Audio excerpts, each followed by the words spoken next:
Hello hi नमस्ते मु बहुत भलरे अछि आशा करे आपण मध्ये बहुत भलरे थिबे आमे प्रीवियसली डिस्कशन करथिले 1 रु 15 नंबर क्वेश्चन पर्यंत आज 16 नंबर क्वेश्चन ऑक्सीजन ग्रहण ऑक्सीजन परिहार दृष्टि निम्नलिखित रासायनिक प्रतिक्रिया दुईटी को बुझेबा जारण आउ विजारण आ तार दुईटा लेखा कोन देबा ना उदाहरण देबा कोन हितबो देखिबा तले चलंतु देखिबा आजिर प्रथम 16 नंबर क्वेश्चन रो 5 आंसर ऑप्शन सी 5 ऑप्शन तले डी जारण काहा को कोछे आगो हमें बुझिबा राइट आंसर होची जेउ प्रतिक्रिया रे प्रतिकारक ऑक्सीजन ग्रहण करे किंबा हाइड्रोजन हराए ताहाको जारण बोली कहबा कपर सहित ऑक्सीजन रो रासायनिक संयोग घटी कपर ऑक्साइड उत्पन्न होइता अम्ल केमिति जानिबा ना 0 रु 7 भितरे जदी रहिला से माने होचंती अम्लीय आउ 7 रु 14 भितरे रहिला से माने होची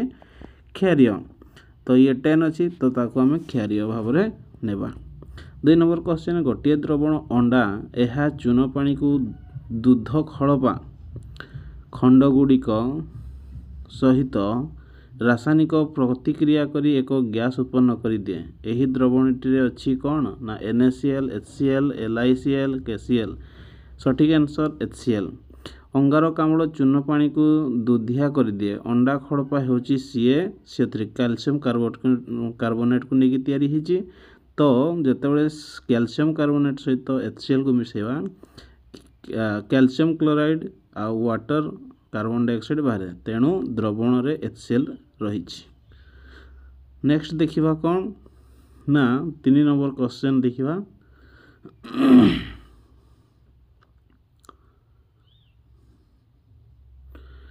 10 मिलीलीटर NaOH बा सोडियम हाइड्रोक्साइड रो एक द्रवण 8 मिलीलीटर परिमाण रे दिया जाइथिबा एक HCl द्रवण द्वारा संपूर्ण भाव प्रशमित हो जाए 20 मिलीलीटर परिमाण सही NaOH द्रवण को संपूर्ण भाव प्रशमित होगापी आवश्यक पड़ुवा उक्त HCl द्रवण परिमाणटा देखा ताले 4 मिलीलीटर 8 मिलीलीटर आउट हूँ 12 मिलीलीटर 16 मिलीलीटर आंसर देखा NaOH सहित HCl रासायनिक प्रतिक्रिया हेले सोडियम क्लोराइड बाहर सहित वाटर बाहर 10 मिलीलीटर NaOH पाई 8 मिलीलीटर HCl दरकार ताले 20 मिलीलीटर NaOH पाई 8/10 into 20 is equal to 16 millilitre आवश्यकता रही।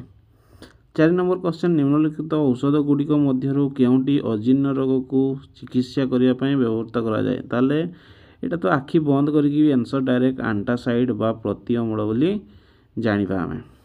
नेक्स्ट क्वेश्चन होउची हमें देखिबा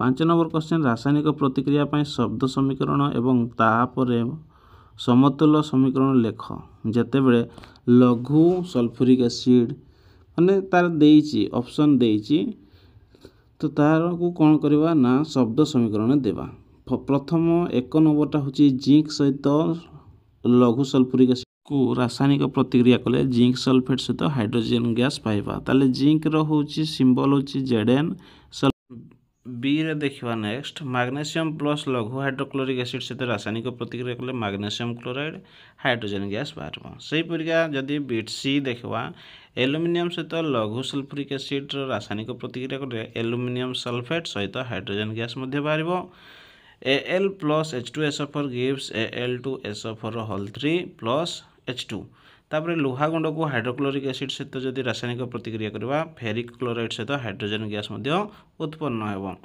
नेक्स्ट आमे देखिबा 6 नंबर क्वेश्चन अल्कोहल ग्लूकोज भड़ी यौगिक गुड़िक मध्य हाइड्रोजन अच्छी किंतु से गुड़ी को अम्लर श्रेणीभुक्त करा जाए नहीं या प्रमाण करबा वर्णना करबा पड़िबो।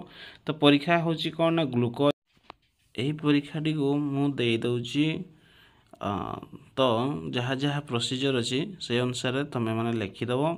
तापर 20 नंबर क्वेश्चन देछि प्रत्येक पाई उदाहरण दे निम्नलिखित प्रतिक्रिया को आम बुझा आपर सिद्धांत यार गोटे चित्र गोटे देछि आउ से चित्रटा पाई करबा पाई पड़िबो। एही परीक्षा आम जानिबा जे उभय अल्कोहल और ग्लूकोज द्रवण विद्युत परिवहन करे नाही कारण अल्कोहल और ग्लूकोज सह संयुक्त यौगिक होइतबारु बुझिपारलो तो सेटा मध्य लिखिदेव। तापर 7 नंबर क्वेश्चन देखिबा ପାତିତ ଜଳ ବିଦ୍ୟୁତ୍ ପରିବହନ କରିପାରେ ନାହିଁ କିନ୍ତୁ ବର୍ଷା ଜଳ ତାହା କରିପାରେ କାହିଁକି ଦେଖିବା। ଅମ୍ଳୀୟ ଦ୍ରବଣ କ୍ଷାରୀୟ ଦ୍ରବଣ ଲବଣ ମିଶ୍ରିତ ଜଳ ବିଦ୍ୟୁତ୍ ପରିବହନ କରିଥାଏ। ପାତିତ ଜଳ ଓ ଅମ୍ଳୀୟ କିମ୍ବା କ୍ଷାରୀୟ ନୁହେଁ କିମ୍ବା ଏଥିରେ କୌଣସି ଲବଣ ମିଶି ନଥାଏ। ଏହା ନିଜେ ବିଶ୍ଳେଷିତ ହୋଇପାରେ ନାହିଁ କି ଏଥିରେ କୌଣସି ଲବଣର ଆୟନ ନଥିବାରୁ ଏହା ବିଦ୍ୟୁତ୍ ପରିବହନ କରିପାରେ ନାହିଁ। କିନ୍ତୁ ବିଟୁ ଦେଇଛି କିନ୍ତୁ ବର୍ଷା ଜଳରେ ବାୟୁମଣ୍ଡଳୀୟ ଅଙ୍ଗାରକାମ୍ଳ ନାଇଟ୍ରୋଜେନ୍ ଡାଇଅକ୍ସାଇଡ୍ ଓ ସଲଫର ଡାଇଅକ୍ସାଇଡ୍ ଆଦି ଗ୍ୟାସ୍ ସହ ମିଶି ଯଥାକ୍ରମେ କାର୍ବନିକ ଅମ୍ଳ ନାଇଟ୍ରିକ୍ ଅମ୍ଳ ସଲଫ୍ୟୁରିକ୍ ଅମ୍ଳ ସୃଷ୍ଟି କରିଥାଏ। ତ ସେଥିପାଇଁ ଏଇଟା ହେଇପାରୁଛି। ତାପରେ ହେଉଛି 8 ନମ୍ବର କ୍ୱେଶ୍ଚନ୍ ଅମ୍ଳ ଗୁଡ଼ିକ ଜଳ ଅନୁପସ୍ଥିତିରେ କାହିଁକି ଅମ୍ଳୀୟ ପ୍ରକୃତି ପ୍ରଦର୍ଶନ କରନ୍ତି ନାହିଁ। ଦେଖିବା ଆନ୍ସର ଅମ୍ଳ ଗୁଡ଼ିକ ଜଳର ଉପସ୍ଥିତିରେ ବିଘଟିତ ହୋଇ H+ ଆୟନ ଦିଅନ୍ତି। ଜଳର ଅନୁପସ୍ଥିତିରେ ଅମ୍ଳ ଗୁଡ଼ିକ ବିଘଟିତ ହୋଇ H+ ଆୟନ ଦିଅନ୍ତି ନାହିଁ। ତେଣୁ ଜଳର ଅନୁପସ୍ଥିତିରେ ଏହା ଅମ୍ଳୀୟ ପ୍ରକୃତି ଦେଖାନ୍ତି ନାହିଁ। ତାପରେ ହେଉଛି 9 ନମ୍ବର କ୍ୱେଶ୍ଚନ୍ ABCDE ଚିହ୍ନିତ 5ଟି ଦ୍ରବଣକୁ ସାର୍ବଜନୀନ ସୂଚକରେ ପରୀକ୍ଷା କଲେ pH ଯଥାକ୍ରମେ 4, 1, 11, 7, 9 ବୋଲି ଜଣାପଡ଼େ। ତ ତା ବିଷୟରେ ସବଳ ଅମ୍ଳୀୟ ଦୁର୍ବଳ ଅମ୍ଳୀୟ ଦୁର୍ବଳ କ୍ଷାରୀୟ pH ଗୁଡ଼ିକ ହାଇଡ୍ରୋଜେନ୍ ଆୟନ ଗାଢ଼ତାର ବୃଦ୍ଧି କ୍ରମରେ ସଜେଇକି ଲେଖିବା ପାଇଁ କହିଛି। ତାହେଲେ ଏହାର ଆନ୍ସରଟା ଆମେ ଦେଖିବା ଯେ pH ଗୁଡ଼ିକୁ ସେମାନଙ୍କର ହାଇଡ୍ରୋଜେନ୍ ଆୟନର ଗାଢ଼ତାକୁ ବୃଦ୍ଧି କ୍ରମରେ ସଜାଇ ଲେଖିଲେ ହେବ କ'ଣ 11 less than 9 less than 7 less than 4 less than 1। ତାପରେ ହେଉଛି 10 ନମ୍ବର କ୍ୱେଶ୍ଚନ୍ ସମାନ ଲମ୍ବ ବିଶିଷ୍ଟ ମାଗ୍ନେସିୟମ୍ ପାତ ପରୀକ୍ଷା ନଳୀ A ଓ B କୁ ନିଆଯାଇକି ହାଇଡ୍ରୋକ୍ଲୋରିକ୍ ଏସିଡ୍ ପରୀକ୍ଷା ନଳୀ A ରେ ସଂଯୋଗ କରାଯାଇଥିଲା ବେଳେ ଏସିଟିକ୍ ଏସିଡ୍ ପରୀକ୍ଷା ନଳୀରେ ଗ୍ୟାସ୍ ଅଧିକ ତୀବ୍ର ବେଗରେ ବୁଦବୁଦ ହୋଇ ବାହାରିବ କାହିଁକି। ପରୀକ୍ଷା ନଳୀ A ରେ ହେଉଥିବା ରାସାୟନିକ ପ୍ରତିକ୍ରିୟା ହେଉଛି ମାଗ୍ନେସିୟମ୍ ସହିତ HCl ହେଲେ ମାଗ୍ନେସିୟମ୍ କ୍ଲୋରାଇଡ୍ ଆଉ H2 ଗ୍ୟାସ୍ ବାହାରିବ। ପରୀକ୍ଷା ନଳୀ B ରେ ହେଉଥିବା ରାସାୟନିକ ପ୍ରତିକ୍ରିୟା ଯଦି ଆମେ ଦେଖିବା ଛୁଆ ତାହେଲେ ମାଗ୍ନେସିୟମ୍ ସହିତ କ'ଣ ଆମେ ଏସିଟିକ୍ ଏସିଡ୍କୁ ମିଶାଇବା ତାହେଲେ ମାଗ୍ନେସିୟମ୍ ଏସିଟେଟ୍ ବାହାରିବା ସହିତ ହାଇଡ୍ରୋଜେନ୍ ଗ୍ୟାସ୍ ମଧ୍ୟ ଉତ୍ପନ୍ନ ହେବ। ତାପରେ ବିଟ୍3 ଦେଖିବା HCl ଏକ ସବଳ ଅମ୍ଳ ମାତ୍ର ଏସିଟିକ୍ ଏସିଡ୍ ହେଉଛି ଏକ ଦୁର୍ବଳ ଅମ୍ଳ ହେଲା। ତାପରେ ଦେଖିବା ବିଟ୍ IV ସେଥିପାଇଁ HCl ଶୀଘ୍ର ବିଘଟିତ ହୋଇ H+ ଓ Cl- ଆୟନ ଦେଇପାରେ ମାତ୍ର CH3COOH ଏକ ଦୁର୍ବଳ ଅମ୍ଳ ହୋଇଥିବାରୁ ଏହାର ବିଘଟନ ଶୀଘ୍ର ହୁଏ ନାହିଁ। ମାଗ୍ନେସିୟମ୍ ଧାତୁ ଶୀଘ୍ର HClରୁ ହାଇଡ୍ରୋଜେନକୁ ବିସ୍ଥାପିତ କରିପାରେ ସେଥିପାଇଁ ପରୀକ୍ଷାରେ ଗ୍ୟାସ୍ ଅଧିକ ତୀବ୍ର ହୋଇଥାଏ। ତାପରେ ହେଉଛି ଦେଖିବା 11 ନମ୍ବର କ୍ୱେଶ୍ଚନ୍ ଦହି ହେଉଛି ଏକ ଏସିଡ୍ ଏହାର ନାମ ଲାକ୍ଟିକ୍ ଏସିଡ୍ ଲାକ୍ଟୋବାସିଲସ୍ ଅଣୁଜୀବ ଦ୍ୱାରା ହେଇଥାଏ। ବିଟୁ ଆସିଲା ତଟକା କ୍ଷୀରର pH 6 ଏହା ଦହିରେ ପରିଣତ ହେଉଥିବା ବେଳେ ଏହାର pH ନିଶ୍ଚିତ ଭାବରେ ଠାରୁ ଜମୁଥାଏ pH 7ରୁ କମ୍ ହୋଇଥାଏ। ଜଣେ କ୍ଷୀରବାଲା ତଟକା କ୍ଷୀରରେ ଖୁବ୍ କମ୍ ପରିମାଣରେ ଖାଇବା ସୋଡ଼ାର ରାସାୟନିକ ନାମ ସୋଡ଼ିୟମ୍ ବାଇକାର୍ବୋନେଟ୍ ଧାତବ ଲବଣ ଗୁଡ଼ିକ ସାଧାରଣତଃ କ୍ଷାରୀୟ ହୋଇଥାନ୍ତି। ଏହାର ଦେଖିବା ତଟକା କ୍ଷୀରରେ ସାମାନ୍ୟ ଖାଇବା ସୋଡ଼ା ମିଶାଇଲେ ତାହା କ୍ଷାରୀୟ ପରିବର୍ତ୍ତିତ ହୋଇଥାଏ। ଏହା ଫଳରେ କ୍ଷୀର ସହଜରେ ଛିଣ୍ଡିଯାଏ ଆଉ ନଷ୍ଟ ହୁଏ ନାହିଁ। ଦହି ଏକ ଏସିଡ୍ ଯାହାକି ଏକ ଜୈବିକ ଅମ୍ଳ ଏହାର pH ତଟକା କ୍ଷୀରର pH ଯଥେଷ୍ଟ କମ୍ ଥାଏ। ଲାକ୍ଟୋବାସିଲସ୍ ନାମକ ଅଣୁଜୀବ ଦ୍ୱାରା ତଟକା କ୍ଷୀରକୁ ଦହିରେ ପରିଣତ କରିଥାଏ। ତାପରେ ପ୍ଲାଷ୍ଟର ଅଫ୍ ପ୍ୟାରିସ୍ ଜଳ ସଂସ୍ପର୍ଶରେ ଆସିଲେ ଜିପ୍ସମରେ ପରିବର୍ତ୍ତିତ ହୋଇ କଠିନ ହୋଇଥାଏ।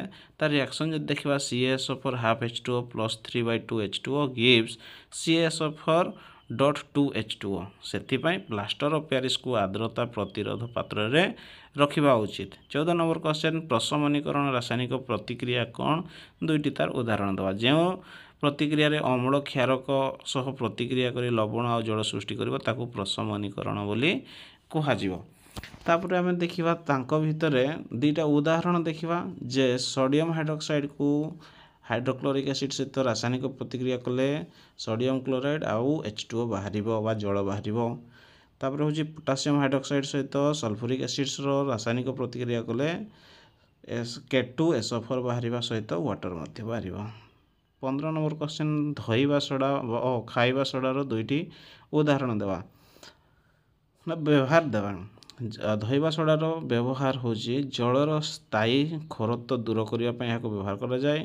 ବୋରାକସ୍ ପରି ସୋଡ଼ିୟମ୍ ଯୌଗିକ ଗୁଡ଼ିକୁ ଉତ୍ପାଦନ ପାଇଁ ଏହା ବ୍ୟବହୃତ ହୁଏ। ଖାଇବା ସୋଡ଼ାର ବ୍ୟବହାର ହେଉଛି ଖାଇବା ସୋଡ଼ା ଉତ୍ତପ୍ତ ଅବସ୍ଥାରେ ବିଘଟିତ ହୋଇ କାର୍ବନ ଡାଇଅକ୍ସାଇଡ୍ ବୁଦବୁଦ ଆକାରରେ ଛାଡ଼େ। ପାଉଁରୁଟି କେକ୍ ବିସ୍କୁଟ୍ ଆଦି ଫୁଲେଇକି ନରମ ଆଉ ସଚ୍ଛିଦ୍ଧ କରିବାରେ ତାକୁ ଆମେ ବ୍ୟବହାର କରୁଛେ ଖାଇବା ସୋଡ଼ାକୁ। ତାପରେ B2 ଆସିଲା ପେଟରେ ଅମ୍ଳୀୟ ଦୋଷକୁ ଦୂର କରିବା ପାଇଁ ଏହାକୁ ଆମେ ଔଷଧ ଭାବରେ ବ୍ୟବହାର କରନ୍ତି। ତାହେଲେ ଇଏ ଥିଲା ଆମର କ'ଣ ନା ଅମ୍ଳ, କ୍ଷାରକ ଏବଂ ଲବଣର କ୍ୱେଶ୍ଚନ୍ ଆନ୍ସର୍।